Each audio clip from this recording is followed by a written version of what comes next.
Guys 40th GST council meeting में जितने भी डिसीजन लिए गए हैं लेट फीस के रिगार्डिंग कि वो लेट फीस 500 रुपए होगी है मैक्सिमम, उससे रिलेटेड जितने भी आपके माइंड में क्वेश्चंस हैं आईटीसी क्लेम करने के लिए पिछली लेट फीस का आपको रिफंड मिलेगा या नहीं मिलेगा, अब ये output tax less input tax करना है या नहीं करना है, क्या 16/4 की डेट को एक्सटेंड किया है या नहीं किया, 500 की कैलकुलेशन लेट फीस की कैसे होगी, अब ये टोटल में है या पर मंथ में है, उसकी प्लेलिस्ट का लिंक मैं आई बटन पे लगा दूंगा, आप जाकर उनको देख सकते हो।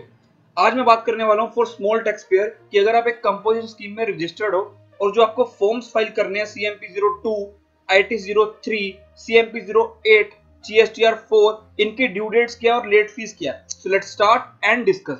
सो पहली नोटिफिकेशन नंबर 30 है, 3 अप्रैल को इशू किया गया इसने CGST रूल को 31 मार्च 2020 से चेंज किया है और एक प्रोवाइजो ऐड किया है, provided that any registered person who opts to pay tax under section 10 for the financial year 2021 अपना CMP-02 फॉर्म फाइल कर सकता है।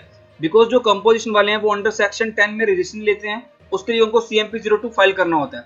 और अगर आप एक सर्विस प्रोवाइडर हो और आप कंपोजिशन में जाना चाहते हो तो आप भी जा सकते हो बाय नोटिफिकेशन नंबर 2। वो लिंक भी मैं आई बटन पे लगा दूंगा कि क्या कंडीशंस हैं। इसके लिए लास्ट डेट क्या है, ऑन और बिफोर 30 जून 2020। और जो फॉर्म CMP-02 फाइल करेगा उसको ITC-03 भी फाइल करना होगा and shall furnish form GST ITC-03 on or before 31st day of July 2020। अब ये ITC-03 कौन सा फॉर्म है, इसके लिए हम चलते हैं यहाँ पर। ITC-03 मींस बिकॉज कंपोजिशन के लिए क्या रिस्ट्रिक्शंस होती है, वो आउटपुट तो पे करेंगे, आउटपुट GST अपनी पॉकेट से पे करेंगे, वो कलेक्ट नहीं कर सकते कस्टमर से और उनको इनपुट टैक्स क्रेडिट भी नहीं मिलेगा।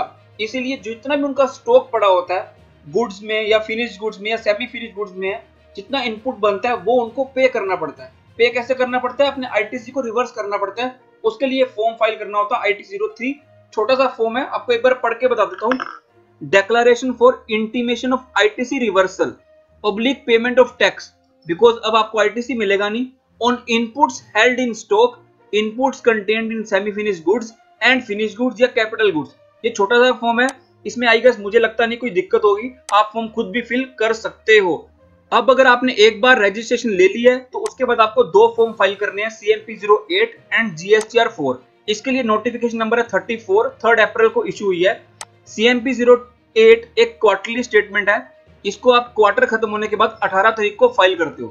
इसकी ड्यू डेट को एक्सटेंड किया है, provided that the said person shall furnish a statement form GST CMP-08 for the quarter ending 31st March 2020 till 7th day of July 2020। आप यहां तक CMP-08 को फाइल कर सकते हो, जो यूजुअली में डेट क्या होती है 18, क्वार्टर खत्म होने के बाद 18 तारीख तक। अब आप इसे 7 जुलाई तक फाइल कर सकते हो। और CMP-08 एक छोटा सा फॉर्म है, ये वो लोग भी फाइल करेंगे जिनकी कोई लायबिलिटी नहीं भी बनती है। इसकी इंस्ट्रक्शन में मैं लेकर चलता हूं आपको।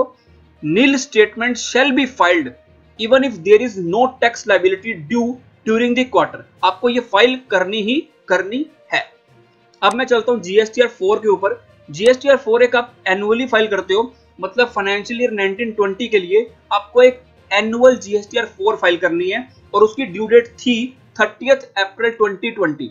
उस ड्यू डेट को एक्सटेंड कर दिया है, provided that said person shall furnish GSTR-4 for the financial year ending 31st March 2020। मतलब 19-20 के लिए आप फाइल कर सकते हो 15th day of July 2020। अब GSTR-4 के लिए क्या लेट फीस है, 100 पर डे पर एक्ट। टोटल कितना हुआ per day, 200 per day. But इस लेट फीस को कम कर दिया था, उसके लिए नोटिफिकेशन हम देखेंगे।